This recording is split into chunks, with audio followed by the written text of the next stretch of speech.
Ready to make a real impact every day? Join the Active Day Home Care team and help clients maintain their independence in the comfort of their own homes. Make a difference in someone's life as you provide essential daily assistance and protect their health and happiness. Earn up to $20 an hour and enjoy additional perks like optional daily pay, 401k, paid time off, ongoing educational training, and more. Join a team that values care, compassion, and your professional growth. Visit activeday.com to apply. Hi, I'm Richard Karn, and you may have seen me on TV talking about the world's #1 expandable garden hose. Well, the brand new Pocket Hose Copperhead with Pocket Pivot is here, and it's a total game changer. Old-fashioned hoses get kinks and creases at the spigot, but the Copperhead's Pocket Pivot swivels 360 degrees for full water flow and freedom to water with ease all around your home. When you're all done, this rust-proof anti-burst hose shrinks back down to pocket size for effortless handling and tidy storage. Plus, your super light and ultra-durable Pocket Hose Copperhead is backed with a 10-year warranty. What could be better than that? I'll tell you what, an exciting radio-exclusive offer just for you. For a limited time, you can get a free Pocket Pivot and their 10-pattern sprayer with the purchase of any size Copperhead hose. Just text WATER to 64,000. That's WATER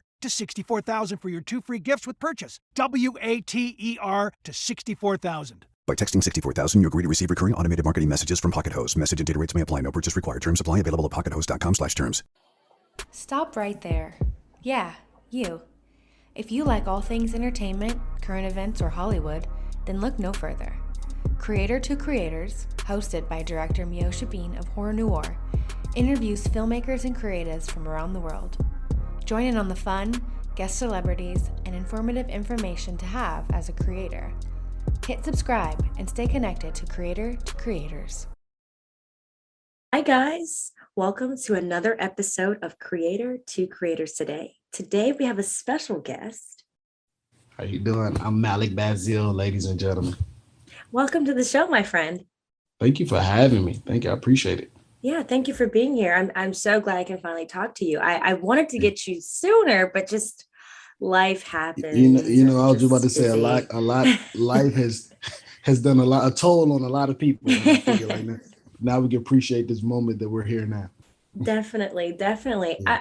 I like to open up the conversation every time, like talking about what was your childhood like? Where are you from? What did that look like? My childhood was dope. I was I was always outside. I grew up in Baton Rouge, Louisiana. Wow. Yeah, so from Baton Rouge, Louisiana, I was one of 4. I was the only boy. Oh, and wow. yeah. So let my mom tell it. Interesting.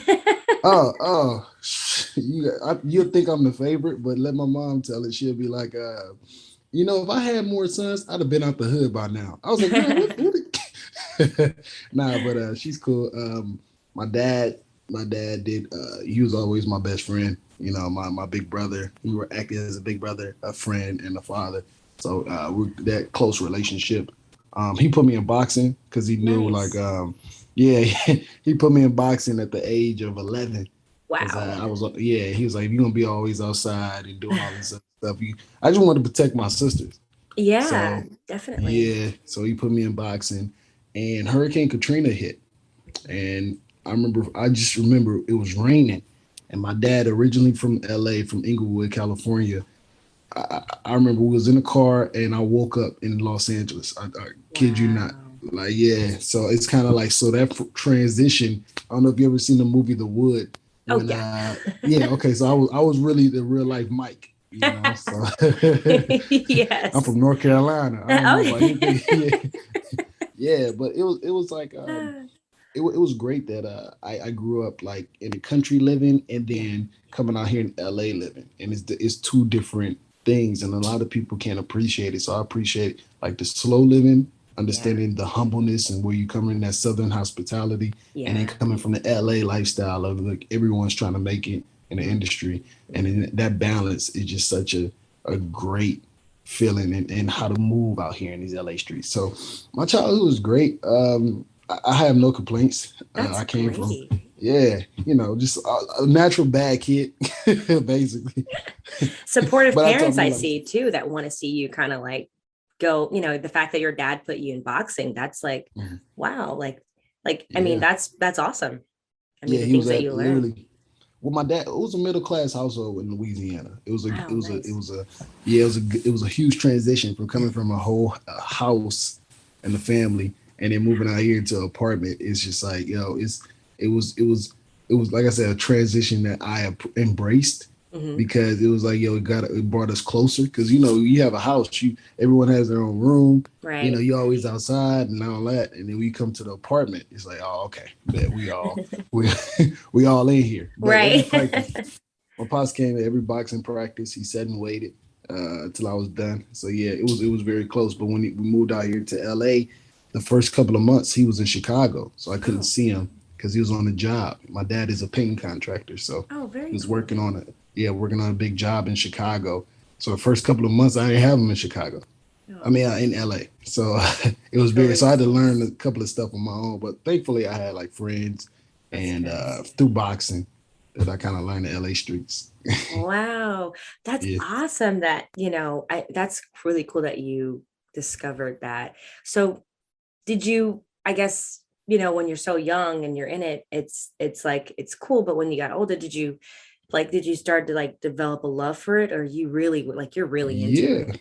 I, That's I awesome. love. I was always I love fighting.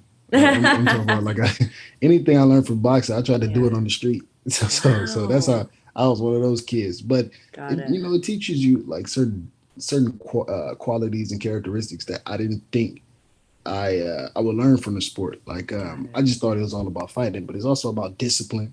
Mm, Also about like health, taking yeah. care of your body, Yeah. and certain things. You have self control.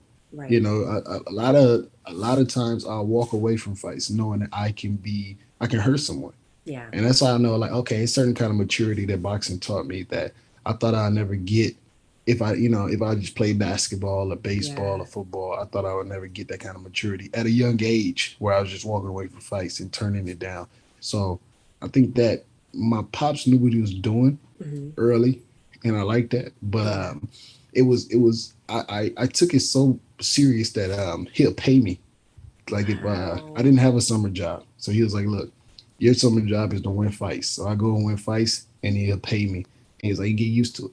And That's I would turn, awesome. yeah. And after high school, I really took it serious. I moved to Vegas and trained with Floyd Mayweather, sparred with him. Yeah. Um, and then I got hurt. And after that injury, yeah, on my leg, I got hurt in a sparring session. And that injury led me to acting and like the movie Wow. Creed.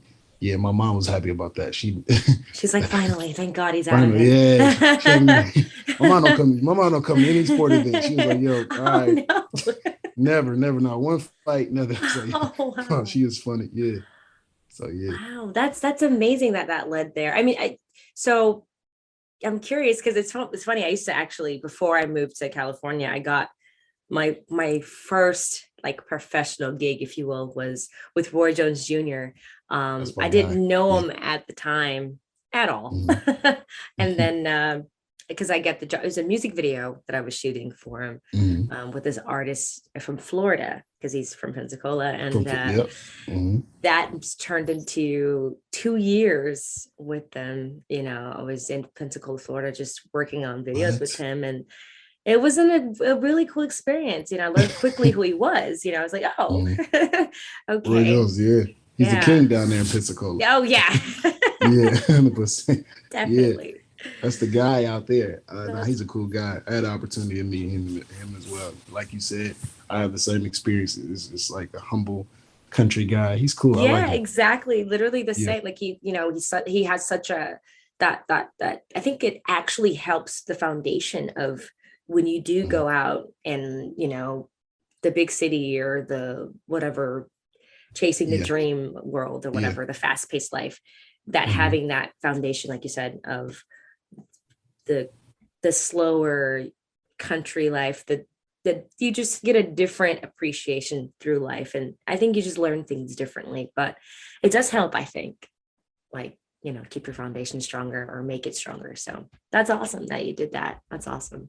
So now that have you Mhm. always kind of wanted to get into acting and all that stuff, or was that just like something that you were interested in and like, you know what, I might give it a try?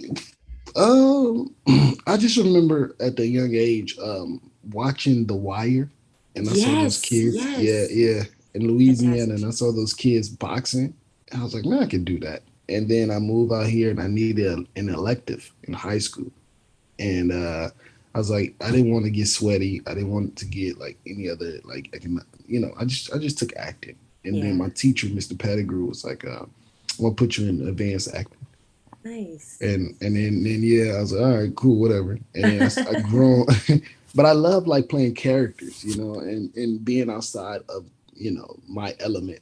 It was a challenge, and I love challenges. So when I try to mimic or try to take someone mannerisms or how they talk, I always did that. Like I always copy them, and I thought that was like a skill. I just had so much fun doing it. And I remember I was in my first play, and I didn't want none of my friends to show up. It was called a flea in her ear, and I was like, man, and they showed up, and they just heckled me the whole time. No. But they got kicked out, and then I was like, when I knew that didn't bother me, I was like, oh, okay, acting is fun. Yeah. And my mom was like, yo, she wanted me to go the acting route. My dad wanted me to go the boxing route. So it's kind of like I got the best of both worlds. And Hi, I'm Richard Karn, and you may have seen me on TV talking about the world's #1 expandable garden hose. Well, the brand new Pocket Hose Copperhead with Pocket Pivot is here, and it's a total game changer. Old-fashioned hoses get kinks and creases at the spigot, but the Copperhead's Pocket Pivot swivels 360 degrees for full water flow and freedom to water with ease all around your home. When you're all done, this rust-proof anti-burst hose shrinks back down to pocket size for effortless handling and tidy storage.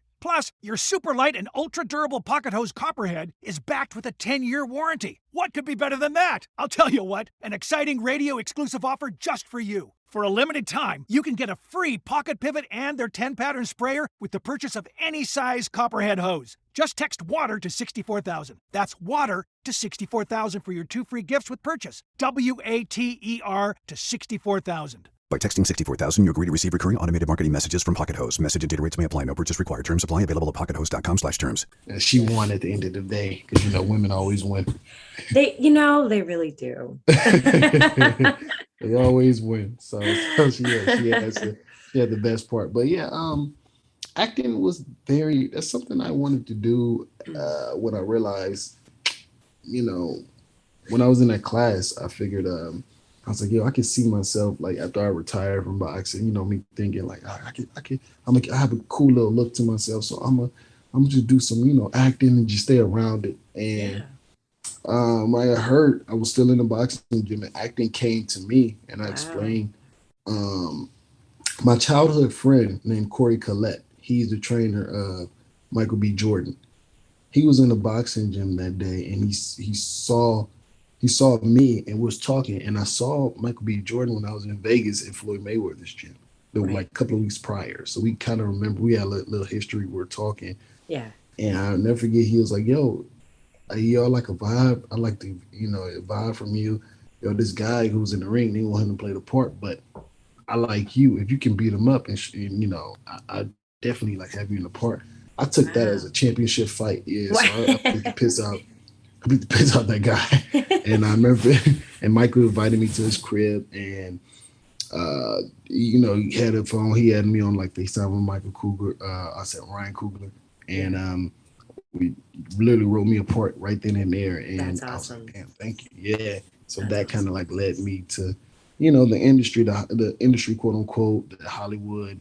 And he on set, he was such a great friend. He showed me how to maneuver, gave me some games. So I really took that seriously. Yeah. I mean, I would say that I do believe that when it's a calling, I think that, like you said, I love what you said about it came to you. Like you're not seeking something. It's like, you're just living your life and it just comes. It's like you were meant for it. It was like destiny. Cause it's Correct. Like, oh, I have this kind of background already. And you just never know like how things kind of play out in life. And I find those very interesting. It's like divine time. Agreed. Yes, I agree. Yeah, no, it's I kind of like not to put too much into like, oh, it's a coincidence, but at the same time, it's a reason why those things happen. And Right. I like acting. I Yeah. love it. I do funny skits, and those are like that's like my acting reel. Yeah, So exactly. that's how I look at it. Have you always naturally been funny? Like a funny person, A would lot you of say? yeah. I always like to joke. I always like to joke. Like, you know what I mean? Because it's like I have my friends who like, so serious, and boxing was so serious. I was like, man, it Yeah. shouldn't be all that be serious. So I always like to have fun. I always like to joke. I know I one of the biggest family moments. I know it's like a myth, but back then, and probably still now, I don't know, but back then, black families used to eat dinner together and watch TV. So Yeah. I never forget. Yeah, exactly. So I never forget. We used to watch Wheel of Fortune. We used to watch Yeah. stuff that my pastor put it on. But Comic View was Mm. in my house, and we all laugh. And I used to love when a comic would make my family laugh, and I'm like, oh man, that's fun. I go to school and repeat the joke and all that, and Yeah. they'll laugh. So I always been around comedy. So stand up was really, I think, all this was just like me to nurture, understand that stand up is my true passion because I love it. Yeah, That's great. yeah. Like you said, when you got into when you like that stand up come along, how did you kind of get into it? How'd you get involved? And was it like you going to clubs and just kind of going and networking that way? I watched this movie from Netflix called Burning Sands. It was like Mm. a fraternity movie, the Oh, Netflix yes. original. Okay, I've yeah. heard of it. I've heard of it. Okay, yes. A lot of guys my age was on that shoot, and I would have them dying during the set and all that. I have them dying. I was like, bro, you should do stand up. And I'm like, all right, well, it's more than like a couple of people said that. So when a couple of Nice. people said that, I was like, all right, I'm gonna just put it in the back of my head. So when Burning Sands came out, everyone was getting roles except me.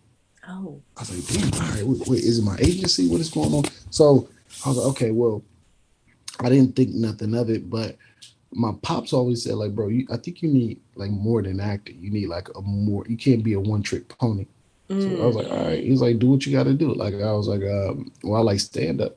He was like, well, do you know anything about it? I was like, nah. He was like, I'll research it. I'll see how to get in and I'll understand it. Well, I had a friend named Tasha, and she was like a showrunner. nice. And she was like, yo, look, I need help with public speaking. There's a stand-up class. You want to take it? Instantly when she told me, I took it. It was like David Arnold. Nice. And it was like an 8 week class. And uh, the reason why I took it so seriously is because during that 8 weeks, I was in there with people who did it for like 8 years, 10 years, Wow. 5 years. This is her and I first day, and David, our teacher, was like, "Yo, I really hope this guy does something with this, with stand up because you're very talented." And we had like a showcase, and I was the best one at the showcase. Nice. And it's been like, it was like, yo, it's been love ever since with stand up. And That's yeah, so awesome. I just do mics and just try to like grow my name through the LA comedy scene. That's all I've been doing. Is it pretty Yeah, competitive? I mean, I'm sure. I mean, I know acting is too. I'm sure because yeah, there's so many people, right, that just flock to of Los course. Angeles to do the same Hmm. thing. I mean, there's so many talented people. I mean, Yeah. how do you deal with that? And how do you keep it fresh? I mean, did you remember that time?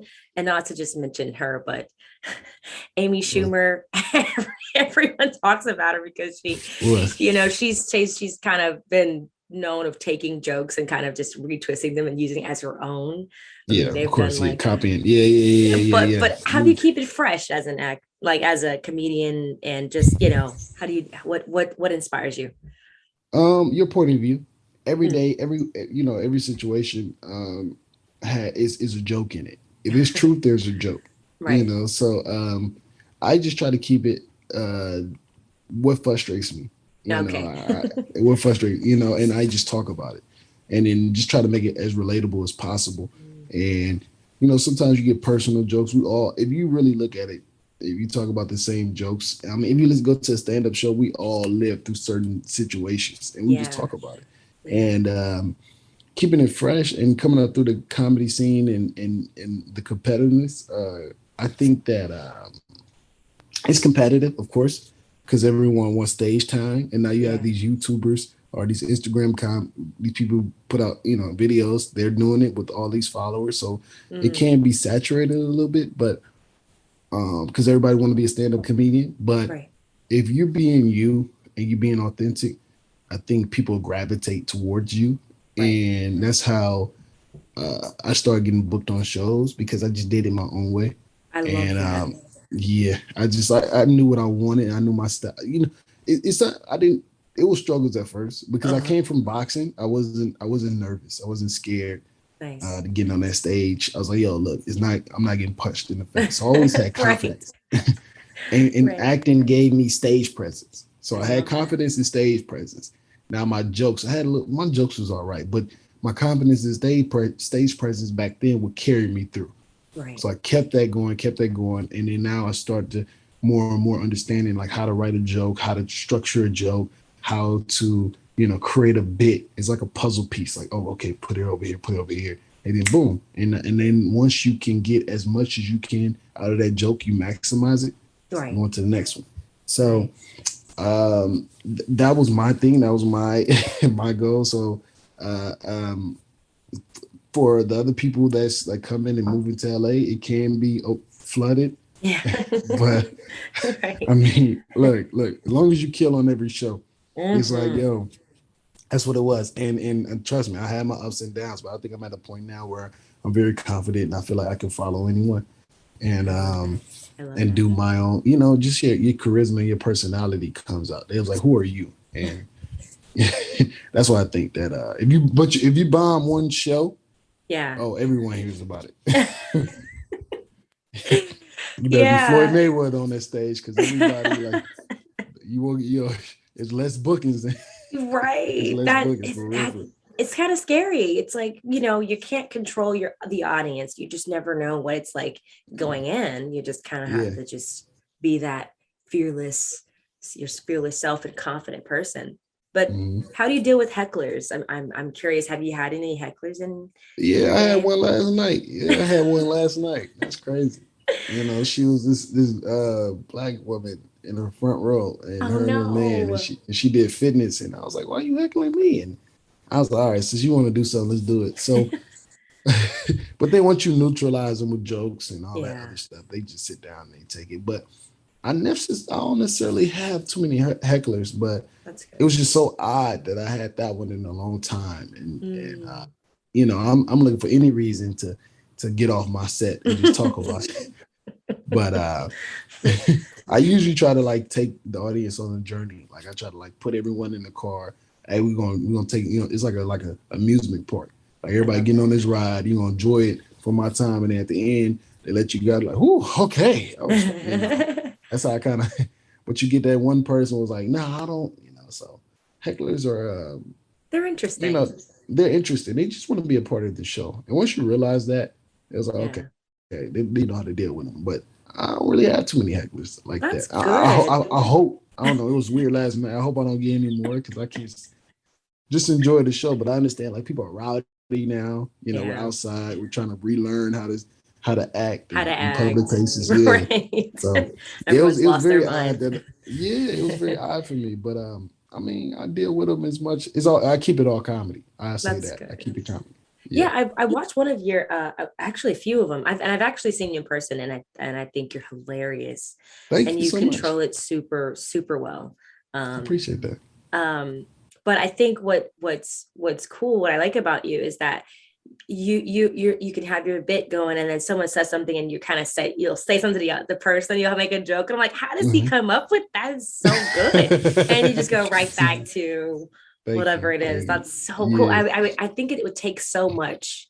Like, how often are you practicing? I'm just curious of like, what's your oh my God, every day. Every day. Okay. Every day. Oh my God, like every day. It's comedy is everywhere, but I make sure I get on stage every day. If I don't have any shows, I go to open mics. Oh, that's I'm cool. not opposed. I'm not opposed to open mics. Open mics that's where you go to the stomping grounds. That's where you go to the gym. You gotta lift. You gotta get in shape. So the open mic, I'm not like to the point where I'm a headliner yet, but I will be. Yeah. And I'm going to like the people that still like open micers, they call them, like the guys who don't get really too booked on shows. They just their stage time in open mics. I still go there, and That's great. I still like humble myself and and act like I'm one of them, which I am.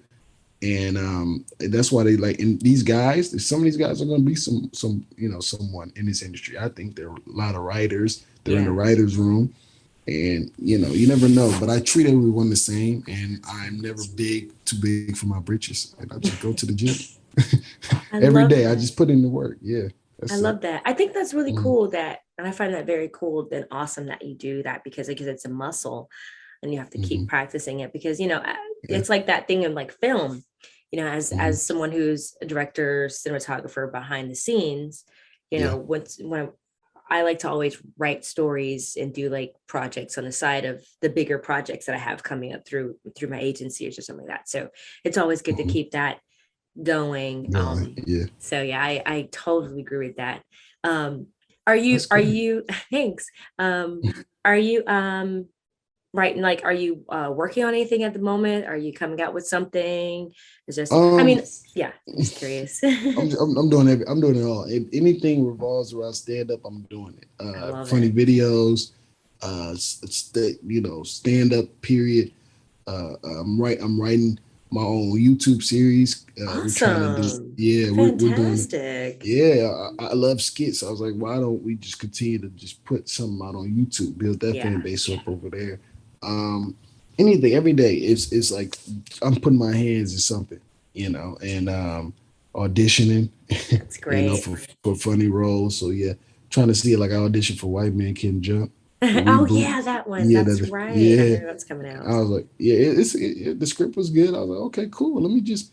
But I tried to punch it up. I was like, oh, as a stand up, it was like, oh, I see a joke in the joke, and like, look, I'm gonna say this, and but yeah, that I'm anything that involves stand up, I'm all around it. Like funny, whatever it is, I'm just making sure because at the end of the day, I want to be a household name, Yeah. and I think online gave us such it's a great tool It's a that you great get your tool. name out there. Yeah, so I was like, Yeah. you can't be lazy. Yeah, social I was gonna say social media is such a powerful it's great. And then Uh, there's that yeah, it's like the good and bad. But yeah. um like it's so great that we're in such a world now that we can like have a show and do things Hmm. or have a platform to Hmm. speak our minds. Do you think it's as a creator, because you create in different avenues, is it harder to is it better, would you say, if would you go back in time and change things about things like decisions you've made, or are you okay, there's like no regrets that you have? Um, I definitely am like no regrets. Like it is what it is. That's how I I live my love that. life. I'm like, yo, yeah. If I go back and dwell on something, then Mhm. I'm taking away from what I can be doing and moving forward. That's But if I did go back in time, I tell myself like, yo, do stuff sooner. Like I always wanted to do funny videos, but you know what yeah. it was? It was my own ego just saying like, nah, I don't like it. That's corny and all that. Like, and look at all these people now. And then eventually I came back around and would do, because I always wanted to do it, but Yeah. I just felt like online and especially Instagram is like a highlight reel, Right. right? They don't see the lows, they don't see that. So when I put out funny videos, I was just worrying on like the comments, like is it going to be funny and all that. Just worrying about other people's opinions instead of worrying about like, yo, this is funny to me. Hmm. And now that got over that and took my ego to the side and humbled myself Hmm. and putting out like for videos, and I'm getting a great response. I was like, man, I should have That's been great. doing that. So that's the only thing I probably would regret is just like I should have done it. So my mind told me this 3 years ago to do funny videos, but I just like held myself back, and I now that I learned that lesson, I will never like doubt myself. If I feel it in my gut and it says like you should do it, I should do it. I'll tell you a perfect example. We were recording one night. We was in a hospital, right? My friend works at a hospital. We were recording in the hospital, and we had on. We all were nurses, right? And I wanted to do this work husband bit. Like I wanted to do a skit about a work husband. Like every woman has a work husband. I wanted to do it, and I let these other guys film their skits first. And then when it came to mine, I was like, okay, I want to do the work husband. But then they was like, okay, cool. But we came up with another skit called New Girl at Work. When a new girl is at work, all the guys like come up to her, talk to her. They were like, oh, let's do that one. And the guy who at the hospital, he was like, yo, bro, I don't think we should do that one. I think the New Girl at Work is funnier than, the work husband. I was like, man, damn. I was like, no, and like, no, but you do it anyway. So I was doubting myself. And then I still did it.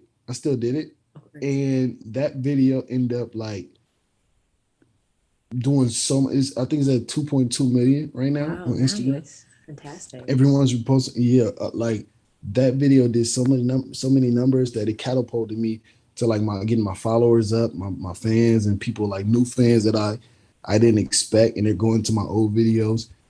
And I was like, bro, I never doubt myself again, because they had me doubting, like, damn, is it funny?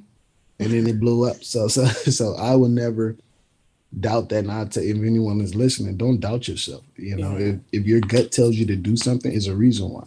It's that voice in your head to tell you like, yo, this is who I want. And then live with the decisions, live with the, regret. I say the decisions you make, live with the consequences, so. Yeah. I love that. Any advice?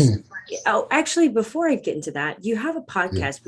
What's your podcast called so people can go and check it out and follow it? Oh, yeah. I was cutting weight. And it's where we're combat meets fighting.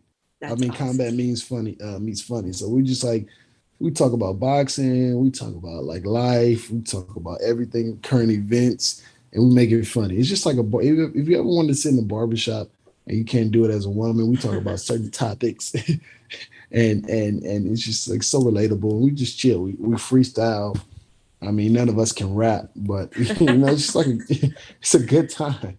It's a good time, and it's just like make sure people want to be a part of our conversation and just chilling. That's all it is. I love that. That's great, and it's a great podcast. So definitely. Thank you so much. I appreciate you. Yeah, thank you for those kind words. Yeah, definitely. Yeah.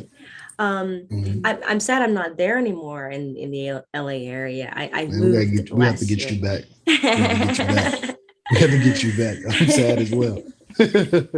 We have to. We've been doing this in person and over Zoom, but I get it. One day, one day. I definitely will. Okay, I'm gonna hold you to that. Yeah. Any advice you would give to someone that is listening who wants to just get in the industry and maybe be a comedian or actor, just become a creator? Like what advice would you give them? If you love it, then go for it. It's gonna be times where you feel like you're just running in place on a treadmill, but understand you're making moves. It's gonna be times where you're gonna go through every emotion. You're gonna doubt yourself. You're gonna get angry. You're gonna get excited. You're gonna get frustrated. You're gonna get sad. Every emotion throughout this journey, because it's not easy. If it was easy, everyone would be doing it. So I just understand, like, find your lane, love what you're doing. And then once you love what you're doing, then find out how to get paid from what you're doing. And never give up. I feel like right now, if you start something and you've been doing it for years, whatever you're doing it, and you feel like, this is my dream and it's burning, you have a burning passion for it, don't give up, because just think about it. Like, you've been doing it for like a year or 2 years. You're closer to your goal, to like getting the way you want to be, than to stop. You've been doing it for 2 years. Why would you stop now? You're closer to your goal. Just keep going. No matter how it was, how hard it is. So my lesson is never give up. In this industry, you got to know who you are. Self. I said a Nipsey Hussle quote, and I don't want to butcher it, but he was like, in order to have an opinion, you have to know who you are. Right.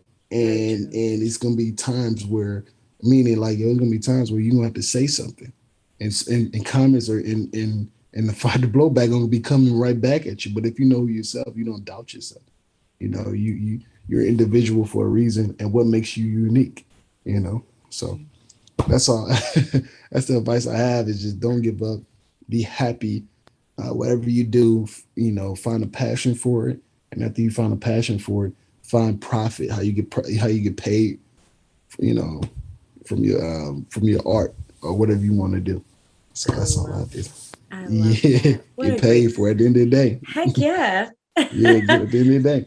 But And yet master it though. Yeah. master it. Exactly. I think a lot of people feel like it's, it's, you hear a lot of, I remember at that stage in my life where when I first moved to LA and I was doing I got a lot of, because prior to moving there, I went to film school and then I moved to LA. And then after that, I was a little scared. So I finally moved, and that because I hear all the scary stories and you're like, oh, it's not going to be great. And Yeah. nah, it's crazy out there and all this stuff. But I get there and I remember this, like basically like it was just this guy I met on Facebook, and it was great. And he got me a job. And then after I was working for him and his company for about 6 months, I got let off due to some interesting reasons, which I won't get into. But yeah, things happen, it's Yeah, I kind of get it, gotta. but man. And he's, doing great in his life, still doing the same things. But I won't say those. You reap what you sow. But Okay. Can't stand them. I know for real. right, you know what I We mean? meet. We have those in the industry where it's like, man, you fake mother. But anyways, but then their reign at the top would only be like, you know what I mean? It's not real. It's not authentic. Right. So it looks like they're winning right now, but at the same time, I mean, it's not. I'm not worried about that. But we're in your own lane, and you're gonna surpass. Surpass it because it might take you longer to get there, but you're gonna get there. Right. You Yeah, know, that's and exactly what I was gonna say. Yeah. yeah. You building your stuff organically. Yeah. I don't. It's different between getting a put on and building something from the ground up. You appreciate something from the ground up more, as opposed to a put on. Put on is like, oh, somebody referred you or recommended you, and then you blowing up, as opposed to you having hardcore fans through this podcast that you're building and building and building. I was like, oh man, and then that's your baby. You appreciate it more, and then you have genuine followers that support you throughout, the thick and thin. Yeah. And that's the route I want, and I feel like that's the best route. Yeah, it taking long, but so what? If you love what you're doing, you don't care about the time. That's so good. That's so good to know. Yeah, and after that, I just kind of, was like, had to figure out when I wanted to, like, I was ready to start charging. So you're right. You have to get to that stage of like, this is my worth. Nothing more, like nothing less than that. Facts. So I totally love that. Thank you so much for coming on. That it was. Oh my God. Thank really you so much for having me. This is fun. Thank you so much. Yes. Yeah, I enjoyed myself. Well, I enjoyed you too. Yeah. Any last words that you want to say to my fans? Because I'm pretty sure they're going to tune in. You're amazing. And you're absolutely a gem. And I will say is that I think, just like you said, it's when it's your destiny and God's hand is upon you, nothing else can stop you. So I can't wait to turn on the Netflix and I'm gonna be like, oh, there's a special. There it is. Oh my God, it's gonna happen. It's done. That. It's done. Yes, God willing. I appreciate that. Thank you so much. I appreciate those kind of words. Definitely. So sometimes you always need a reinsurance and letting you know you're on the right track. Absolutely, you are. You absolutely are. Because it's your God's. Honestly, we're made in God's image, and I think everyone has a path. And once you tap into that talent and whatever that gift that God's given you, not to sound preachy, but I really believe that there's no door that a man can close. It's just. Things are going to continue to happen regardless. I agree. I like it. Yes, ma'am. Yeah. I appreciate this. Thank you so much for having me on.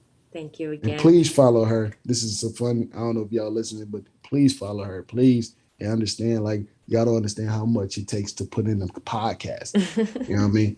Structure and getting people on and all that. So please support her and listen. You get this thing to grow and build. Thank you. All right, And yes, thank you yes, all for listening. And always remember, guys, to live, love, laugh. Bye, guys.